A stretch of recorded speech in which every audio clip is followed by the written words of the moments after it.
Voilà, bonjour mesdames, mesdemoiselles et messieurs. Bande Konabiso, Balandi ya Sango ya Congo. Na Pesibino, merci Place Boza. Boza tellement, vous êtes de nombreux partout au Boza Kolanda Biso. En tout cas, na Pesibino, merci. Tongo Malamu, donc journée Malamu, pourquoi Malamu pour Nabao Baza Libanda. En tout cas, merci. C'est toujours dans les comptes à Auto Bengi, émission la Biso sans formule.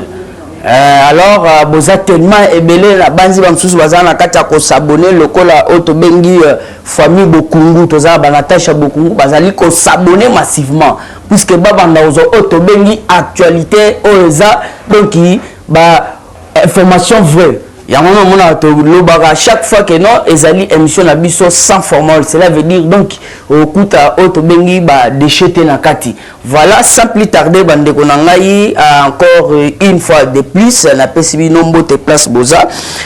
Avant to banda makambo na biso na pesina nzambe ya likolo, merci puisque apesi ngai na yo pema lelo po to mega ko solo ya likambu ya politique. Voilà. Na bandina na moi sommaire puisque politique inde na eb sarabino ekomi elengi. Diplomatie o Félix mwana mboka Fachi Beton Mukontombolo o azali komema. En tout cas vraiment politique eza obiso to banda kanisate na bino. Mutoko sabino te donc mutoko bouger na kati ya République démocratique du Congo te. O pe ko sala baje na web sabino sort na ye ko moni sama e ko bima à la portée de tout le monde. Voilà azali ko web sabino en tant que non molobeli ya Fachi Beton. Puisque tous est belé ba Roger les combattants ba Roger Luma na kati ya Paris biso pe toza ba président Gilles ba pasteur Gili banani ba donc ba wale belé pena. Mandemega la cadre pour faire comprendre au peuple congolais au azali bana même na kati à comprendre que non nous devons soutenir malgré tokolo ba to sala boye mais les devoirs à nous en est que pour soutenir Fachi Beton.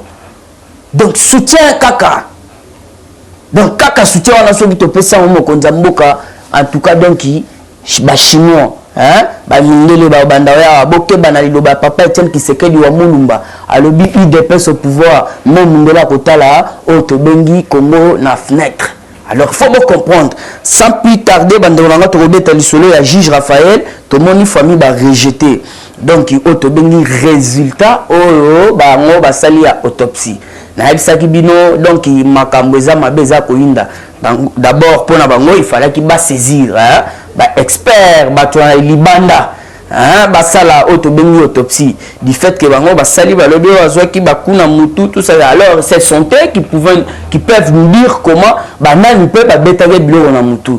Oh et par après tout ça comme on matière donc toxique hein substance toxique muke muyo zolo ba muke attention les amuke attention les belé zaka ba substance toxique au lieu de ba muto ko fina poison bo menu ba débat tout ça ceci c'est là. Voilà ce qu'on a les aboyés famille est rejetée.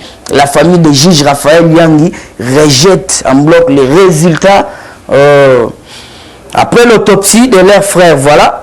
Et bah sollicité étranger bah ça la Auto Bengi autopsie puisque atomoni bah tuana bazali ko sala lolenge o elongo banité puisque so ba peso musala sala na lolenge o esengeli ba lobi sala autopsie yo mona mutape azo ba ku na mutu na kufia vimbi libumu makolo vimbi donc nzoto non surtout et comme mwindu.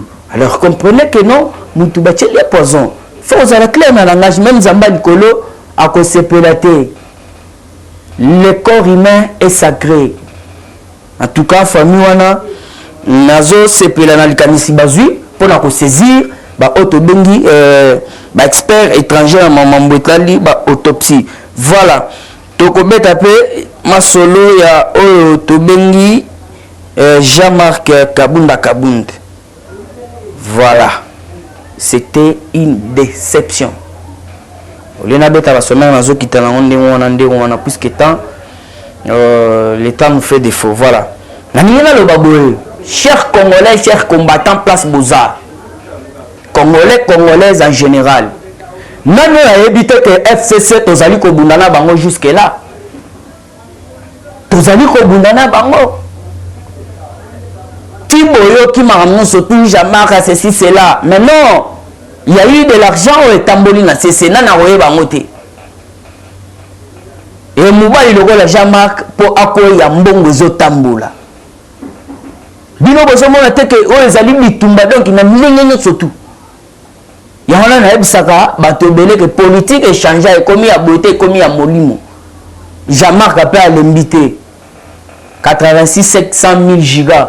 Ah, à lobby même nandenga libanda ko saisir ndenge bango cour constitutionnel lobby que requête ezali autobengi recevable mais non fondé. Cela veut dire quoi? Ce que les non fondés ça peut donc ils recevable là au recevable ngote mais tellement que recevable au recevoir yango.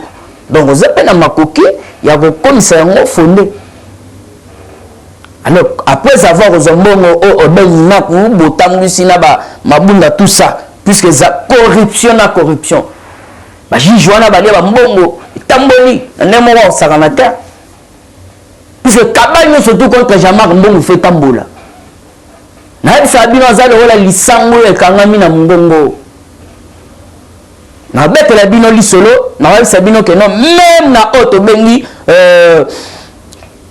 pour voter contre la pétition contre même ma frère naïe bande konaïe ya IDPS ou ya bango la cash ba voter qui peut long bon moi était les amis tumba pena normal ba frère na yo bande kono pe bazoli ngate yo za la place wana tandis que place wana il fallait to la ki sabango que bango nde ba tchate za fruit na ko mona bande kona biso pe ya IDPS ba kei ba voter. Alors, on a vu il faut faire la mise. Puisque tout le monde surtout jamais à dans le cadre de cahier de charge, de vision, dans la politique, il y a papa Etienne Kiseke du Wamoulumba. Puisqu'il n'y a pas Etienne Kiseke du c'est ça, Jean-Marc. On a Jean-Marc, il y a un assemblée, monsieur, surtout, il y a un bandara kondima. Mais non. Bamoni que le maman surtout bango balobi ezali malamu teye kaka non tolo on a muté bangwana banda baya lelo inane to kende banini tout ça monsieur nini basi ba soulever kuna na lobaka ngata peuple kona azwa mai gratuitement azwa auto bengi électricité gratuitement monsieur Morote se soulever kuna monsieur zakaka tolo ngolaye oh to bengana ye boya to fanda mbongo ba bakisate ba bakisela biso mbongo alors intérêt ya peuple ça or vision la biso politique biso tozali na cadre moral toza eza papa Etienne Kiseke pour biso to ba tisekediste hein to ba tisekediste pena ya moral na ezali le peuple d'abord ba votaki batuana nyo surtout ya lingomba na FCC va même ya la muka puisque na Sarabino FCC la muka. Hein? Nangomba na surtout eza eloko moko. Nous surtout to ben ngo bière, mais différence eza ya ba bouteille, o koyi, o tembo, o tout ça. Ba yebi na ba ndenga ba whisky na bango, to ça na ba diplomate, ba jibi, to mais nous surtout eza bière, eza whisky. Différence eza ya ba bouteille. Le bango. Alors FCC, la muka Lingomba moko. Boyoka ki ba madidi banani tout ça na ba Jean-Pierre Mbemba tout ça. Ba Moïse Katumbi baban donc ba komaki ko luka bakanga kanambe. Na yoka ki auto bengi avec Mukuna. Asali plainte contre Kanambe. Mais le place ba Congolais nous surtout ba la qui contre Kanambe, il devait soutenir plainte wana puisque le Noël Sabino banda avec atika plainte na zo Sabino yoka ba plainte na niveau ce pays. Ba plainte na ndenge mo sala te bolangi te ba canadien donc lingomba wana ba canadien ba juge ba tu ba ebi mbeko ya droit ba ke ba tipe plainte mususu na kombo Kanambe que monter la ke ba batami ba donc ici au Congo nous n'avons pas des opposants tandene bando ki ba yini ya mboka puisque na lobaka opposant na ensemble opposant zanani ba opposant ni baza kuna na kati assemblée ba monière to banani ba tunyo so wana tu clic moko na ba safu tout ça safu butu ya kenda c'est là donc ya net moi ça ya kanap ya auto bengi moi si wana li passe ya Kabila on y va bimara ya wana kenda feti wana nde opposant au bino bolo bana mboka tout ça ba opposanté. Alors il faut comprendre que le peuple congolais faut soutenir Mokonzi Mboka mais quand les bitumbo tout ça nango et tamboli mokini mobimba et Jean-Marc ceci c'est le bon nazo tuna mutuna ngamoko na pesa bino réponse yo si au destituer mutu comment ça fait que zo côté sous deuxième pétition donc le monde là n'était été alors comprenez que les politique à terre tellement que biso toza ba joueur tozo tala déjà donc bois biso to viser milieu était total la bois alors qu'à la tête na Sabino elo ko beta awa na carte République démocratique du Congo na Sabino à chaque fois que non scénario za bolandite amer na robeta la bino ni solo ya amer na kasambo pour comprendre que non scénario bolega na carte République démocratique du Congo. Donc nous devons soutenir Fachi rien que Fachi. Il y a un surtout il y a ensemble au Bolandi tout ça ceci c'est là tozelara abakota puisque belé bo s'entendre Fatia ko dissoudre logo wana te bo ceci c'est là il y a na web ça peut-être tozo la dissolution mais côté auto ben justice il y a solo au balia ka mbongo te pour malgré to la justice indépendante mais batu ntema bazana na serment ya Satan ya serpent bah vous allez rater bah vous en rater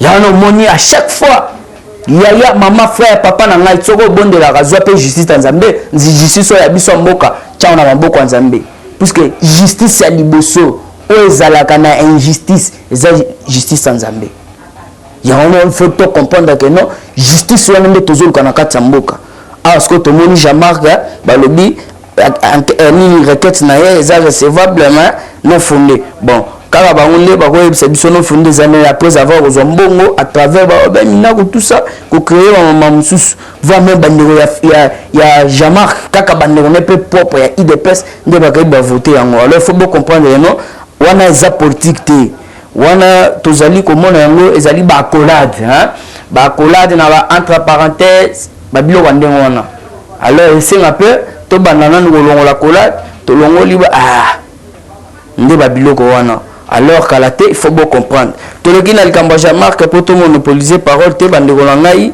il faut bien comprendre que politique est bien voilà na le kina on a Ituri puisque on appelle ça information partout naza congolais appelle ça information mini na mboka na ngai naza na Ituri est donc na lingaka parti wana fort na bisa ki bino que non parti wana eza donc Copperbel balobaka donc Copperbel les années na est puisque to bimisaka tout kalate na bisa bino car pena o bomona bocha carburant et aussi donc na kati ya République démocratique du Congo kalate bo bandozwa car électrique donc c'est à travers matière la République démocratique du Congo alors biloko wana il faut ça la madame il faut qu'il miezala il y a on sentir présence wana ya basoda na bisa kiyo voilà na bandaki koloba Ituri donc 15 miliciens Codeco donc 15 miliciens Codeco de nouveau neutralisés par les FARDC hein?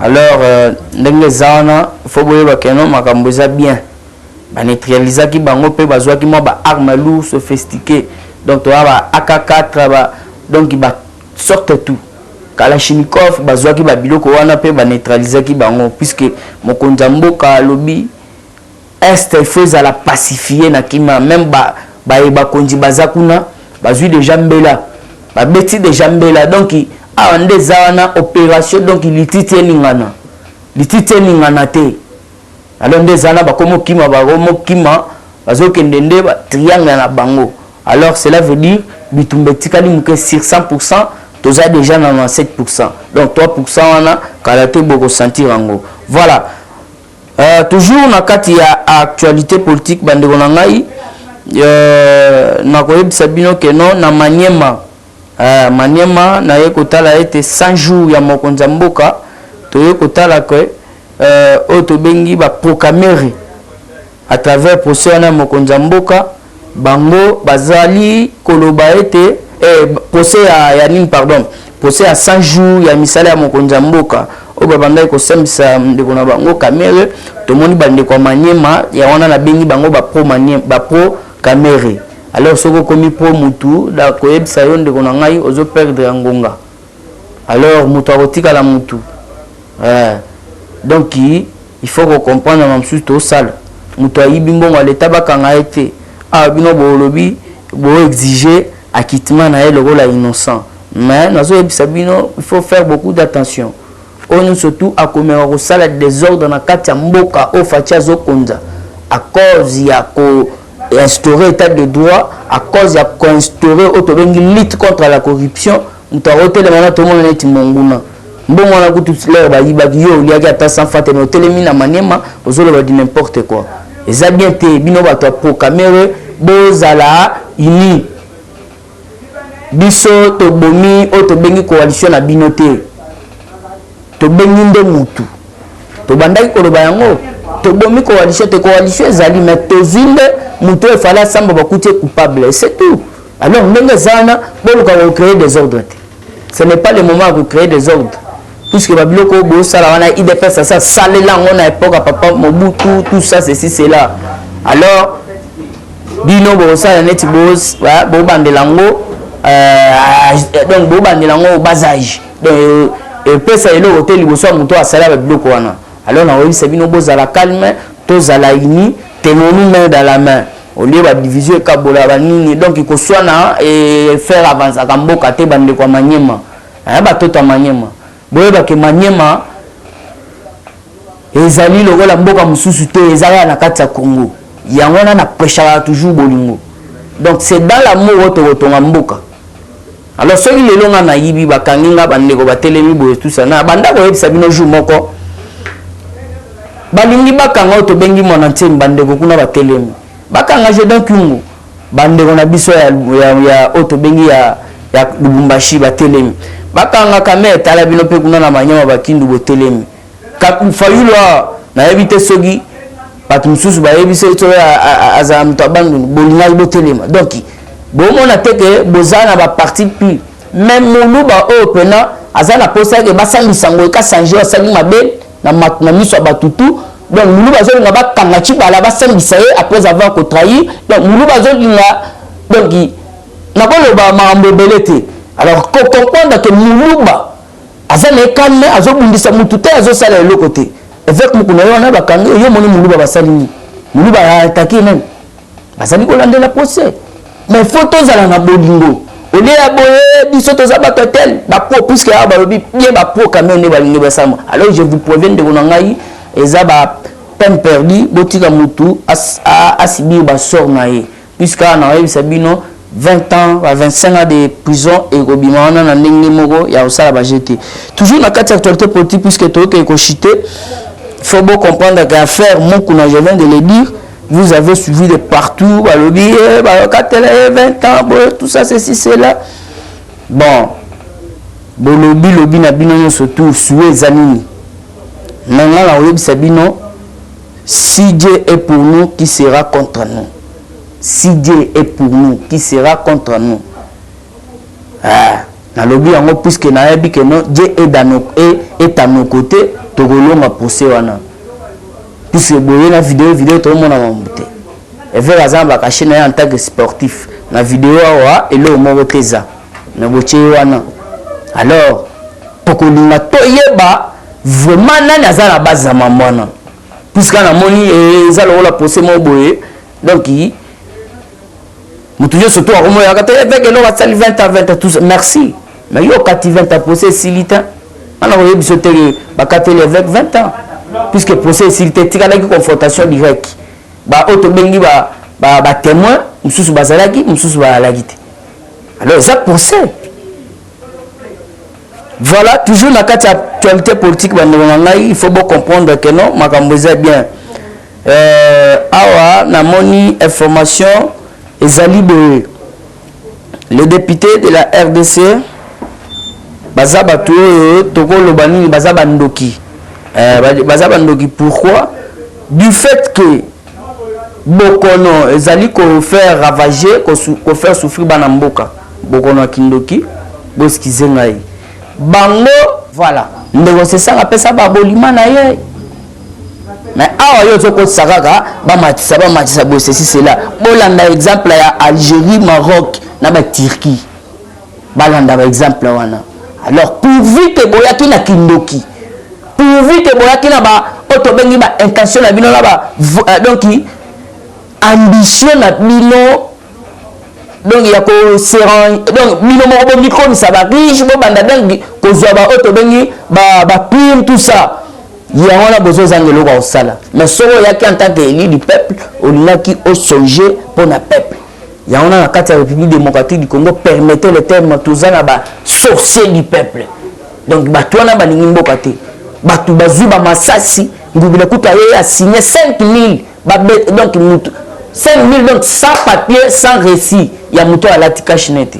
Mais à Kabona qui combien? Extorsion à extorsion. Ce que Batouana, moi je vais la bango zate, vous cochonnez bango. Et puis je vous préviens, Bakabana surtout Bossala pour un peuple congolais. Aïna, donc il y a banda loba di n'importe quoi pour la Mokonzamboka. Même chose dans Zandu. On Zandu wana ngobelosal di n'importe quoi au Panza, bamoa babanda loba di n'importe quoi neba komoloba. Voilà là banda critiquer baloba ceci c'est là yende orozwa sikoyo bino bo sepela puisque to yebi yoza muta oluka ba makila o ya yundo zwa et simbate ya ona ye pena na capitale poza pena ebele mais art na web sayo ezali donc un coup de feu na océan. Un coup de feu na océan pourquoi na ebisi yongubila ozali yumbite ozali Kinshasa. Voilà, toujours dans la actualité politique, le PCJ demande à la CPI d'enquêter sur les atrocités perpétrées en RDC par l'ancien président Kanambe. Wana donc est commis Mabe Bandegonangai. Le PCJ demande à la CPI d'enquêter sur les atrocités perpétré en RDC par l'ancien président Kanambe, Kabila te Kanambe. Kanambe a saliba atrocité ya makasi bande onangai ko saba jeti. Parce que on a zo PCJ donc bazaba tout organisme ya ba avocat ya ba magistrat ya banani bato ba yebi mibeko. Donc bato kaka bango ba yebi ko fandela mibeko na ninga liwanda ba Canada. Bango nde bakenda ko saisir alors bazo lukonde Kanambe. Il y a un Sibino, à part plainte, il y a avec nous qu'on a Nassimana, on a vingtaine de plaintes contre Kanambe. Alors, on a Sibino, Kanambe ou Mukamate. Cela veut dire donc qu'il faut qu'il y ait Kanambe, il y a surtout un école na maï. Mabunda banani tout ça va pour renfler, va ça la puisque mon est vivant. Mais bon, ils allaient prophétie à Mouto, on a bien à chaque fois, papa Etienne qui s'était du Moulumba, mon idole. Aloba Kini, amenez-le-moi, donc vivant, ligoté. Hein? Bokeba, Ezama sanoté, il y a la prophétie au fan de Moussous, au fan d'Inanda, qu'on a eu le oui, même président chinois avec qui a raison. Kanambe, c'est-à-dire Umukamate. Alors, il faut comprendre que mon amal qui se fait Fatih Beton, à Kolobangon, la médiaté, à Rossal, en unité, donc il faut signer déjà que le à Kanambe et si déjà est signé. Puisque, si vous pas Félix Fatih Beton, mon Kantombolo, moi, n'a la politique congolaise, donc la politique congolaise, des amis qui concernent les sous-soutés, au Colomboité. Quand même, maintenant, je suis toujours majorité, il y a un commissaire à moi. Comme ce qu'on a village à Souka, Sabino, Yungule.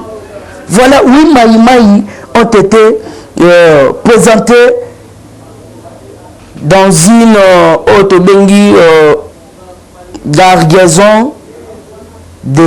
Bon, voilà, oui, Maïmaï ont été présentés et une grande gargaison des armes lourdes dans les opérations de Sokola. Voilà, tout ça. Donc bakangaki, cela veut dire quoi?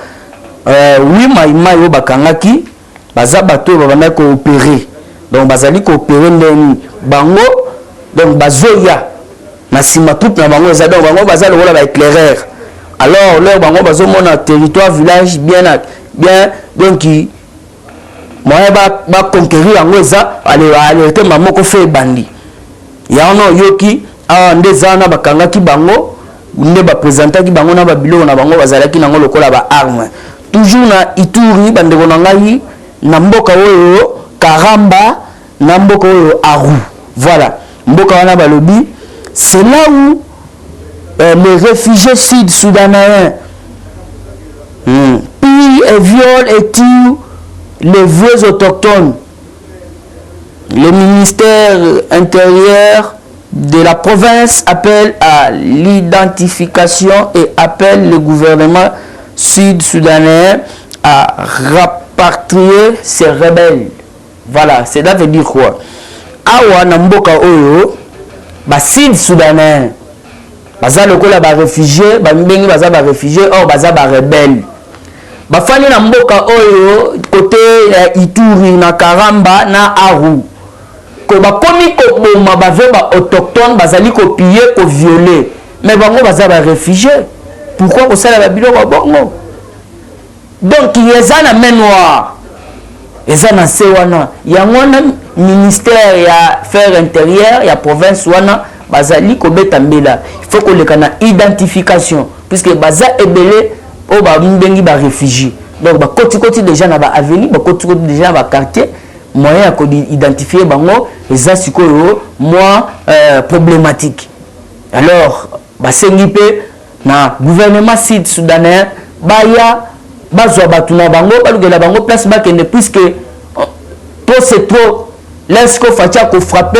et comme à guerre puisque andeza boya meré basi batoni mboka tolingite mobulu ezala tolingite mobulu ezala puisque tomoni ete du côté wana ya ba nini ya ba Ituri nde bakomi kolinga basala ba ravage alors fati beto mu kontombolo nazo beta mela na batu nyonso tout on va conseiller même tout ça papa bato to bengi ba ministre wana ya ba finance ya ba défense na ba armée tout ça ba popé so maelo te ya ba apache bloka wana na senga kawana puisque bitum biloko wana so kotika est 2 jours donc bato belé ba banda benga lokola net ondige ba loba net soki to ndenge alors faut comprendre que 2 jours ya pamba bitumbe sila puisque soko zi apache ni balé puisque ça lokola auto bengi hélicoptère on a la capacité à kobunda bitumba surtout ya mai ya likolo tout o ba merke ba bundaka nango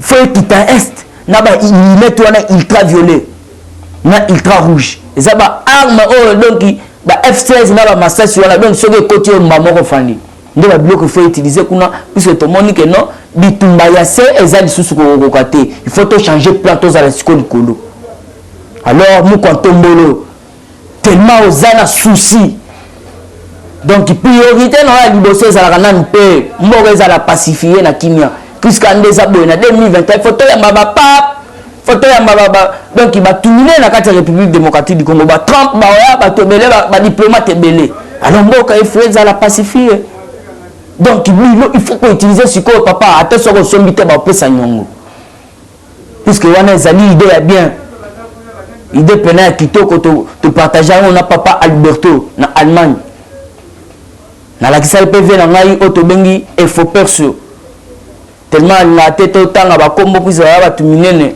papa excusez ngai mais ozali bolingo esali ke na tanga kombo puisque vous appelez na souci ya mboka na bino alors biloko yo soki ye donc 3 jours ezai belé 3 jours ezai belé puisque ba rebelle wana to linga te bakota bakoti le wala ba réfugiés ko ba komi ko bomo ba autochtone bande ko na biso pena donc sala nga mawa nde wazara wa zana kinte wa zana Lubumbashi te wa zana est wa zana Mbujima wa zana boy partout azan de konayo alors mabe wana komelier tiaka ka epana yo pe komeli puisque Bible ezé sa biso salela moninga oyo lingi basalela alors yo so lingi te mabe komela moninga e ko komela yo peta wana za mate ya pena otozo ba pasteur pena donc il aura pasteur na ngai papa Arthur Kalala et je salue en passant na papa Nangaï Moussala Nzambe Élysée, voire même maman Nangaï Flo, maman Florida, na kata France Moussala Nzambe solo ma bonne deli toujours. Yé donc voilà, nazo chité place wana na auto bengi émission au Kasamba babetaki na amer. Ezalaki mo émission au Kasamba zui ba question na bango ya koyeba bokundu ya koyeba ozali doki ozali wana nase na azoki mukolo wana epa amer. Et puis makambo bele to sabino ezaka ndenge wana tana na mbe net age yebisaka Samba ke ba to beta na biswa wa contrat na Mobutu à 32 ans yende mutazo maladi est-ce que ba bouja Eduardo Santos to beta ne contrat de même na Fachi Beto puisque Kasamba na ba mituna moko comment vous trouvez l'avènement comment depuis Fachi est venu est au pouvoir ceci c'est là Makana ABC Tala. Il est notre partenaire privilégié de paix et de prospérité. Et puis la zone na ko biso Kasamba, linzaka na ye, musapi na ye, et ko bouger te sans que biso to yeba. Donc eloko no surtout avant ya pas na ye ya mabeza la madame biso États-Unis to asiraka ye déjà. Kasamba afongoli muno puisque Amara azalaki tellement clair. Azalaki clair alobi keba wana za mutu na biso. Azamutu na biso pena donki to tchena ye donc Afrique mobimba biso to banda ko compter sérieux puisque bezo yeba te. Ah ndeza boye na biso lande na ko découvrir que ndeza wana bitumbeza nde ya Chine. Amara lobi biso to ko faire à génie Chine liboso na biso. Biso États-Unis to ko sala Chine Afrika maliboso na biso. Puisque ndenge zana ba société belé ya ba américain ezalaka na Chine. Papa ba moni ba grand consommateur ya ba produit kuna na Chine baza ba africain. Ya no yoki ba américain tellement que Chine asala ngo ba ko ignorer bango bazali ko zwa siko ya ngonyo surtout il faut quitter na République démocratique du Congo. Bitumande za place wana. Alors il faut comprendre puisque Kanambe déjà ateka kimboka. Na yali sarabino Kanambe ateka kimboka. Ya no moni pe auto bengi nani kimbuta wana momeli banki wana banini tout ça. Ateka pesande et pas san. Ndemo Kabila pe aye ateka ki déjà mboka pas mundele wana. Ya wana ba contrat wana. Tellement que Félix aye moyen sikoyo bango ba continuer ba biloko na bango ezate. Ya wana moni sikoyo Mike Mère alobi très clair. Alobi ndenge zawana biso to kosala tout. Chine aye ba ke biso toza bato tozu sikoyo États-Unis na maboko. Aye ba beti sikoyo likambo etali dissolution. Mike Mère alobi ni dissolution là bazo tuna pas Kasamba. Kasamba alobi mais ndenge nini bozo trouver soki Fachi à dissoudre assemblée et là on y koleka Mike Mère alobi soki kaka dissoudre assemblée nde place wana boye bakeno États-Unis a jiraka ndeni puisque ndenge zana biso tozo ba yango te wana Mère azobisa alobi bazo yeba assemblée wana te ki assemblée wana bango bazana ngona mutu te bazo yeba yango te puisque ndenge zana virage asuka nde yango na Mike Mère fongwami makasi alobi ndenge zana soka intervenir na ko dissoudre assemblée nationale nde place wana boko comprendre que États-Unis yaya nazo chité na place wana pona yebisa yo oyo Kasamba bandaki ko luka zwaki aye ko comprendre que ndeko na ye oyo bandaki ko kumisa Kasamba wana comprendre que non nous soumettons que yi Kasamba yebi bien baza bana biso ba bini na IDPS ba quatre photos zotambola to mon papa Etienne Tshisekedi na yebi so ezalaki na poto na ye azalaki na sima bato wana baza bato bazu ba passeport ba nini ba visa à travers nous. Alors lelo nini yo okobundisa papa na yo nakoyebisa bino bandeko na ngai bakolonga Fachi te Fachi aza ya Nzambe. Ba président yo surtout ya Afrique ba yebi bien ta salama caméra afongwa meli ya lobi ndenge zana par Trump donc Trump mutu to sécuriser tozoya ko sécuriser pe na Félix donc sécurité Trump par exemple au Fatia Zozu alors que ça va jeter na Fachi jusque là Bitumba ezali ce n'est qu'une bataille mais la guerre continue comme Kabila n'avait pas voulu kotika makambo ya politique ayebisa kibilo ke na teite na zozonga parce que quand tu dis je ne dirai pas au revoir mais à bientôt cela veut dire quoi au pesi au bombi mais que bon tozo pesa mais sengande Fachi beto mokongo koba donc yo ko kanisa yo sala boye mais ya sala boye toute l'histoire à Genève bando kibake ko sala boye ba kotima kita et puis na web sabino bangonye sotu fo bazonga Fachi puisque ezaki accord alobi mwana mai onyo sotu akobima entre nous le rôle président alobi sotu to zalation yango no moni bazo ezo simba te la muka ezo panzana donc il faut bazonga na décision balobaki kana te koyoka na la muka na INC na nini na nini la muka na ba MLC na FCC wana tout puisque na FCC bino jour wana FCC koko marqué Félix contrôle le Congo donc bakoya ba pesa facile majorité ezala qui prophétie aussi du mal à Ghana ba ebisi fatigue ba le to yebi très bien bo continuer ba combattre yo mais ba ko longa yoté et de deux ozana majorité té là c'est le prophète ghanéen ozana majorité té c'est connu donc partout nous toujours surtout à Yebango mais mukolo yoko qui sa majorité na yo pe président qui se dit au goye bati que je dis le bani puisque Fachi attention au PC la majorité en Zambie ba ange ba nani ba archange tout ça au kiti na cette population bazana biso ba combattant ba garder du temple tozali aka bino clic morobo donc ya bato ba lingika ka mbongo ko taka na ba poche na bino. Mais non, le Congo n'est pas à vendre. Avec Fachi Béton, nous comptons Mbolo. Moi, je suis solo. Donc, moi, vraiment, aïe, pour sa peuple congolais, dignité naïe. Yaya, Amera Lobi, so yibo kono te mamsu se lingue salama en désordre. Yamana Lobi, Nenge Zarana, Boze, la liga musu se Zarana au salama. Alors, pour monopoliser parole, te soutenir Fachi, il est de notre, Ndekonabiso Wana.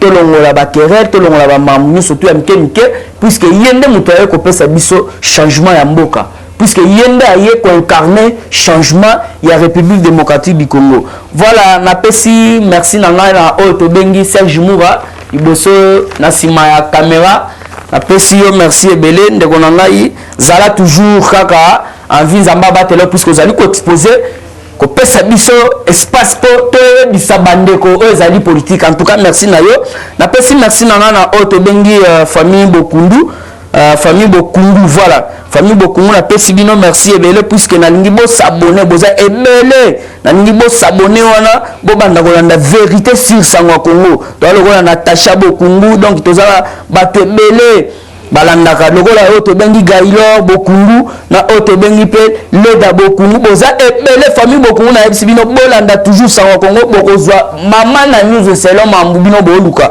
to na ba beti donc na pesi bino mbote bozala toujours branché voilà na pesi pe mbote na maman Célestine na kati ya Canada papa Kim na États-Unis papa Vief Kabongo na kati ya Canada vient na Sam Tumba na Londres na Sam Tumba na vie na msusu kombo na Damas voilà vie Damas mobali ya auto bengi maman Nora voilà maman Nora que je salue en passant na pesio mbote belé alors Charlotte Ndenga voilà maman sociale na pesio mbote belé maman na ngai Marie José na kati ya Suède maman Sele Tumba Sele na pesio pe mbote boza tellement ebele vie na Gustave na Belgique maman Dédé na Belgique boza tellement balandi donc qui moi na le besoin des milliers de personnes ceux qui na lingina tanga bakomba et kozwangonga Serge Moura ko sepelate le gola papa na Jacques na kati ya Lubumbashi na pesio merci journée malamu pona binonyo surtout à la prochaine ciao. Eshima, votre magazine qui bat au rythme de l'actualité.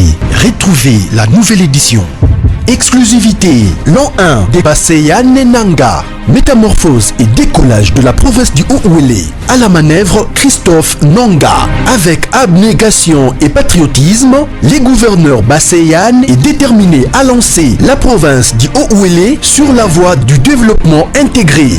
Interview, prise en charge des malades, la maîtrise de la propagation du coronavirus. Docteur Eteni répond à toutes les questions. Économie, la baisse des prix, les combats permanents d'Acacia, Bandou Bola.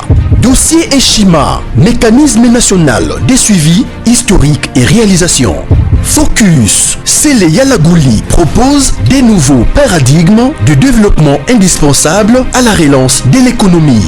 Nation, championne du social, Agnès Mouad Nawej et la CNSS offrent $1 million dans la lutte contre la pandémie Covid-19.